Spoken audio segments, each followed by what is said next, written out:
This video sponsored by Gen Reviews.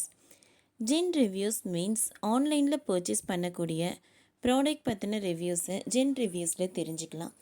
இதற்கான லிங்க்கை டிஸ்கிரிப்ஷனில் கொடுத்துருக்கேன், யூஸ் பண்ணிக்கோங்க. வந்தே பாரத் ரயிலில் வழங்கப்பட்ட உணவில் வண்டுகள், சீரக மசாலா என சமாளித்த ரயில்வே அதிகாரிகள்.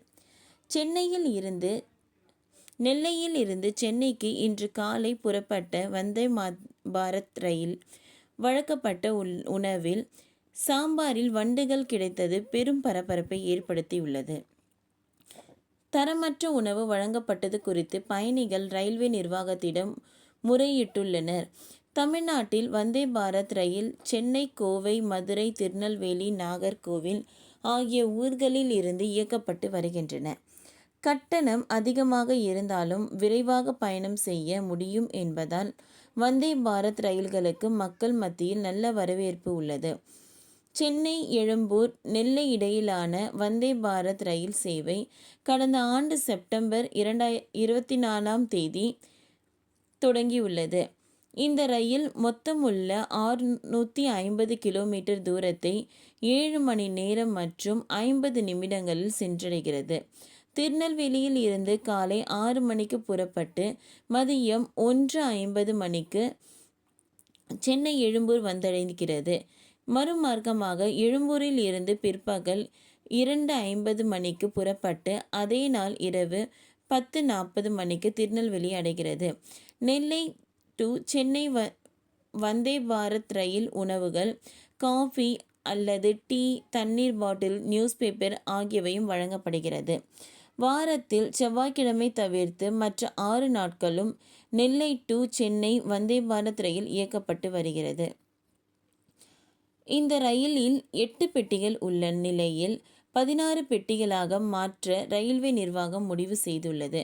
இந்நிலையில் காலை 6 மணியில் நெல்லையில் இருந்து சென்னைக்கு கிளம்பிய வந்தே பாரத் ரயிலில் பயணிகளுக்கு காலை உணவு வழங்கப்பட்டது. அதில் சாம்பாரில் வண்டுகள் கிடந்ததாக பயணிகள் புகார் தெரிவித்தனர். உணவில் வண்டுகள் கிடந்ததை அடுத்து பயணிகள் ரயில்வே அதிகாரிகளிடம் வாக்குவாதத்தில் ஈடுபட்டனர். தரமான உணவை வழங்காத ஒப்பந்த நிறுவனம் மீது கடும் நடவடிக்கை எடுக்க வேண்டும் என பயணிகள் முறையிட்டனர். ஆனால் ரயில்வே நிர்வாகம் சாம்பாரில் மிதந்தது சீரக மசாலாதான் என கூறியதாக குறிப்பிடுகிறது. இதையடுத்து சாம்பாரில் வண்டுகள் மிதந்ததை பயணிகள் வீடியோ ஆதாரத்துடன் புகார் செய்துள்ளனர். சீரகத்தில் எப்படி தலை, கால் இருக்கும் என அதிகாரிகளிடம் பயணிகள் கேள்வி எழுப்ப தொடங்கியுள்ளனர். அண்மையில் நடிகரும் இயக்குனருமான பார்த்திபனும் வந்தே பாரத் ரயிலில் வழங்கப்பட்ட உணவு குறித்து புகார் தெரிவித்திருந்தார்.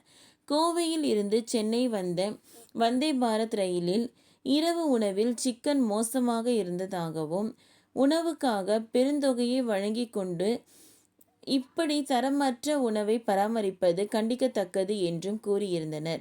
இதையடுத்து சேலம் ரயில் அதிகாரிகள் விசாரணை நடத்தி சேலத்தை சேர்ந்த உணவு ஒப்பந்ததாரர் வழங்கிய உணவுதான் தரமில்லாத வகையில் இருந்தது என்பதை உறுதி செய்தனர். உணவு தயார் செய்யும் சமையல் கூடத்தில் ஆய்வு மேற்கொண்டு சம்பந்தப்பட்ட ஒப்பந்ததாரருக்கு அபராதம் விதித்தனர். இந்நிலையில் நெல்லை டு சென்னை வந்தே பாரத் ரயிலிலும் தரமற்ற உணர்வு தொடர்பாக புகார் எழுந்துள்ளது பரபரப்பை ஏற்படுத்தியுள்ளது.